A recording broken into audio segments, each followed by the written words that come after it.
Good afternoon.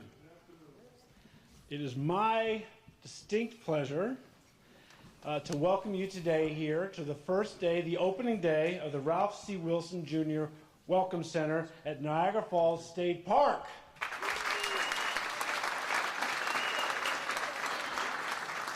At State Parks, we are so excited to be able to show this beautiful building off.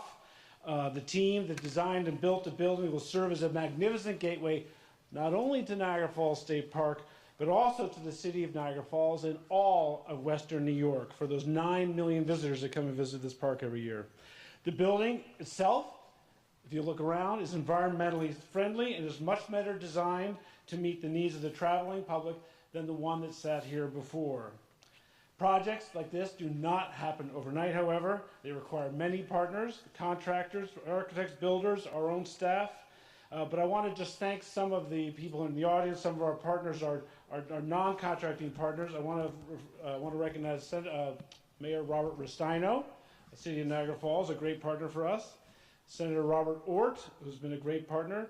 Assemblyman Angelo Morinello, who's one of the great boosters of things in this area.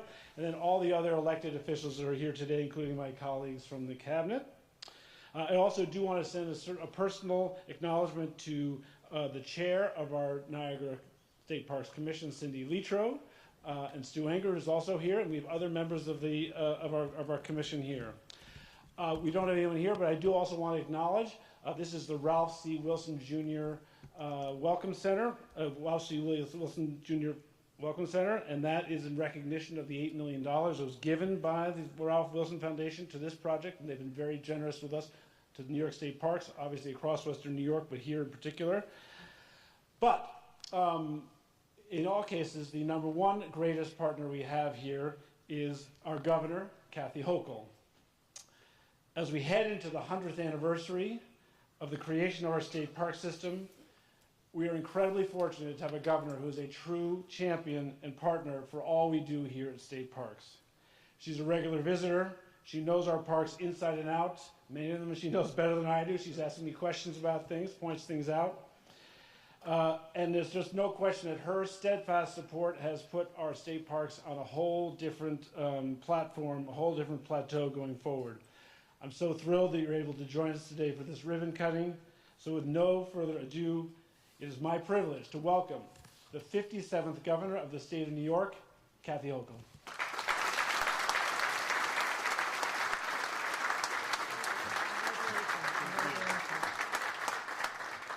What a great day this is. They're not just talking about the game.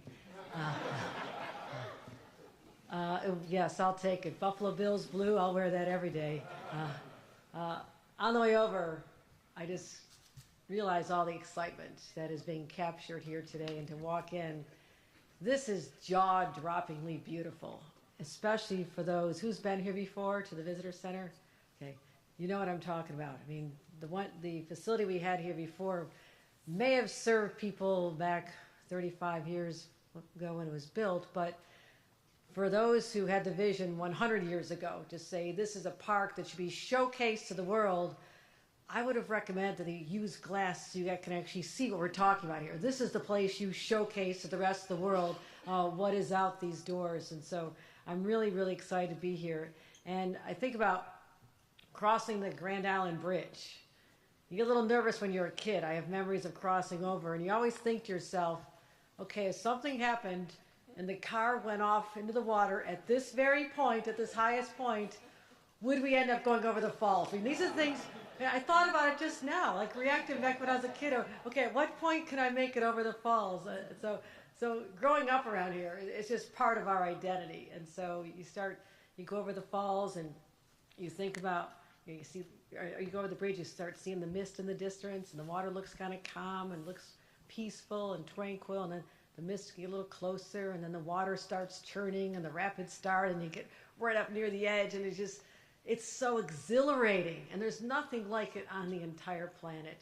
And it's a sign that there's nothing on earth at all like this, and we have something that is a treasure. And as someone who grew up here, I knew the historic significance. I knew that there's a story of the indigenous peoples. In fact, today showcased on the first floor of the governor's residence is a large painting of Niagara Falls with the indigenous peoples looking at it with the same awe that we look at it today. So I'm really proud of that. But it's also just, you know, the landscapes that have been captured in so many photos and paintings, and of course the waterfalls. So I just wanted to say, as we welcome the world here and roll out our version of a welcome mat. How about this for a welcome mat? This is for the rest of the world. That's our welcome mat.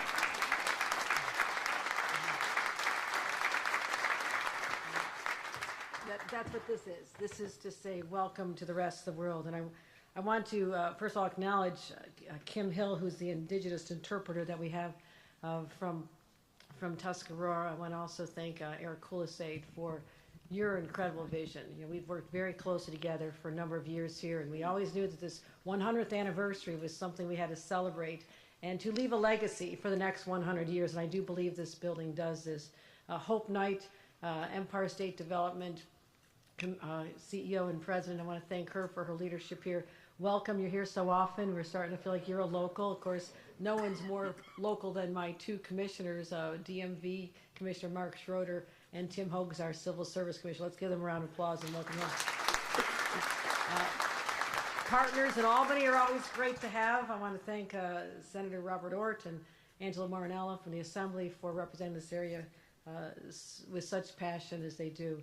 And also at the local level, we have Mayor Restaino, who you'll be hearing from momentarily, and I know he's enormously proud of the Cataract City and what we're showcasing here today. And of course, to have our chair of the Niagara Falls Parks Commission, Cindy Litro, here is something we're very happy to welcome you, and the members of the Parks Commission as well. So let's talk about what we're looking at this, and John Percy too. Thank you, John, as the president and CEO of Destiny. We've been to so many events together, and of course, the aquarium's in the house too. I got to start going through everybody here. How are my penguins doing? Okay. All right. Just, are they getting any taller? Okay, they're really short. Little kids think of penguins like this, and they're like this, but that's all right. They're adorable. Oh, they'll grow up someday.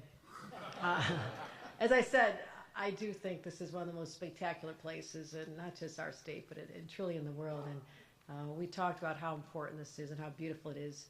And we're just so fortunate to have it right here. And when people come here, we want them to not just explore the Maid of the Mist. I was on the Maid of the Mist not this summer, but the previous summer on the electric Maid of the Mist. I mean, how about that? How extraordinary that is. It is, and I watched how they charged it. It's amazing. And also the Cave of the Winds, got to get that excitement when you're heading down there. And am I going to make it or am I not going to make it? The little kids love that. And the Top of the Falls restaurant is extraordinary. And you know, just what Frederick Law Olmsted envisioned here, I mean, it's so beautiful. It is so beautiful. But we know it, but so do 9.44 million visitors, which is amazing. That's more than any other park in our state receives here. And last year, our state parks overall hit almost 80 million visitors. We are breaking records every day of the week because people know how incredible our parks are here in the state of New York. So we want to keep attracting people, let them have a memorable world-class experience, and make sure that they want to come back with their children and grandchildren for years to come. So in 2021, it seems like a long time, but back to 1821, is when I first became governor, I announced a $46 million center to welcome everyone from around the world and improve the experience overall, and I knew we could do better.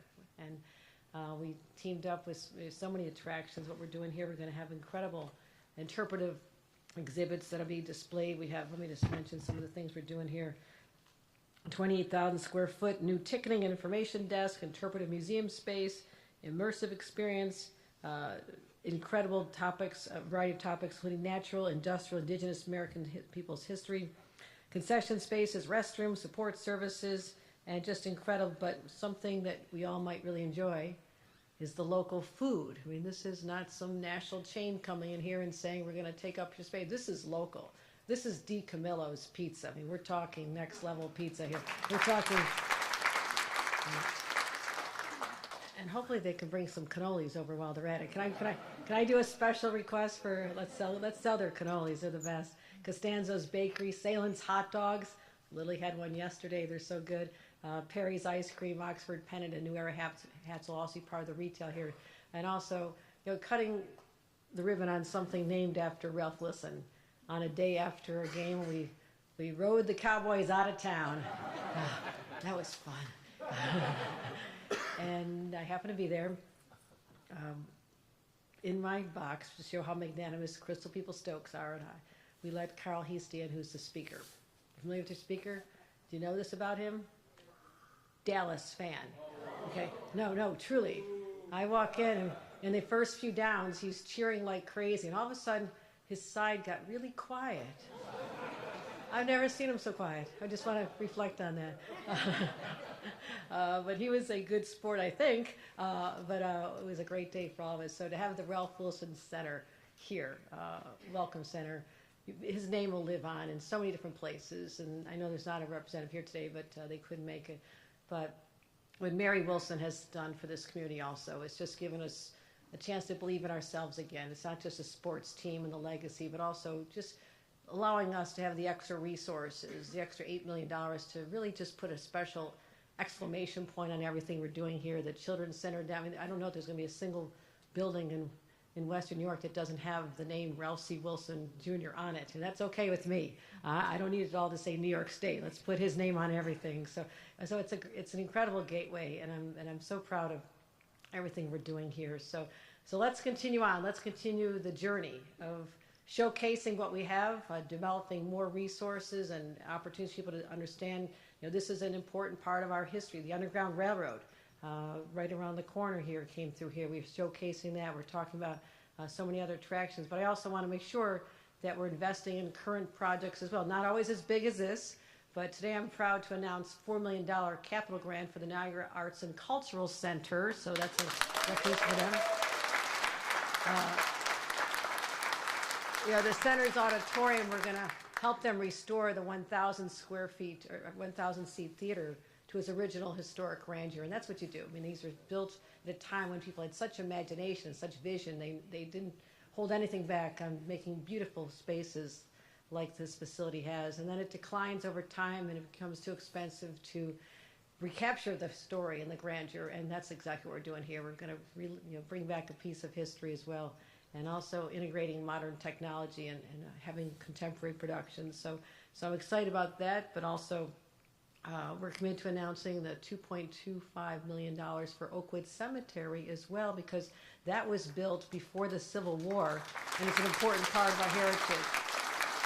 And they're going to be able to restore some of their buildings, and so people can visit this and just reflect back on an earlier time, and we'll fix up the chapel and make sure that these buildings stand for generations to come. So we got Santa Claus came a little bit early. It wasn't just about this, but I thought we'd sprinkle around a couple more gifts to this area because there's so much to offer here. And I hope that those of you who live here day in and day out never lose that sense of awe that I have when I come back to this area. It is unique. It is special. It is spectacular. So never forget that. And the rest of New York State is incredibly proud that we are home to one of the greatest wonders on this planet. And it's going to continue to be, because of investments like this and products like this, something we're proud of for generations to come. So thank you, everybody. And with that, I also do want to recognize the men and women of labor who helped build this facility. And I want to thank Paul Brown for his work here and others, all the members of labor. Thank them for what they've done. So let me bring up the mayor at this point to talk about how proud he must be to have this right in his hometown. So, Mayor Restaino.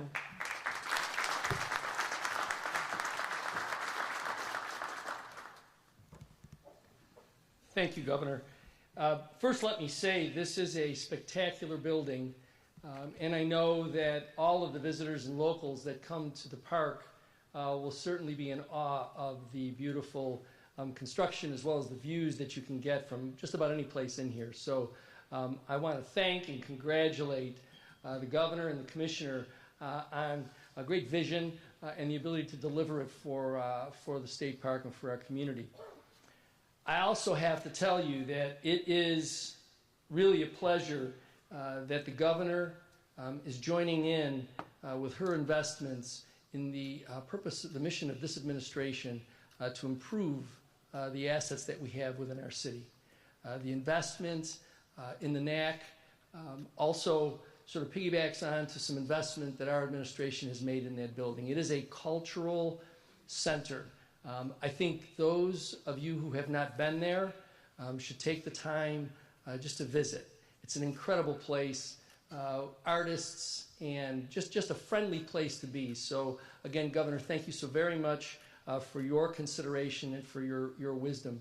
The theater, once it is completed, is going to be breathtaking, so thank you again for that. Oakwood Cemetery. Oakwood Cemetery really tells the story of Niagara Falls in so many ways. It is the place, the final resting place for so many of the great families that started off Niagara Falls. They created the industry, they created the community, and also some of our, our crazy daredevil friends are there too. So really, your investment in these two incredible community assets is really what we in our administration are looking to do, to bring as much excitement within the city as there is here in our state park. So again, let me just say thank you so very much for your continued commitment to the city of Niagara Falls, for your partnering with us in helping to develop these community assets, and for giving our community this fabulous visitor center. So again, thank you so very much. Please remain seated for the official ribbon cutting ceremony.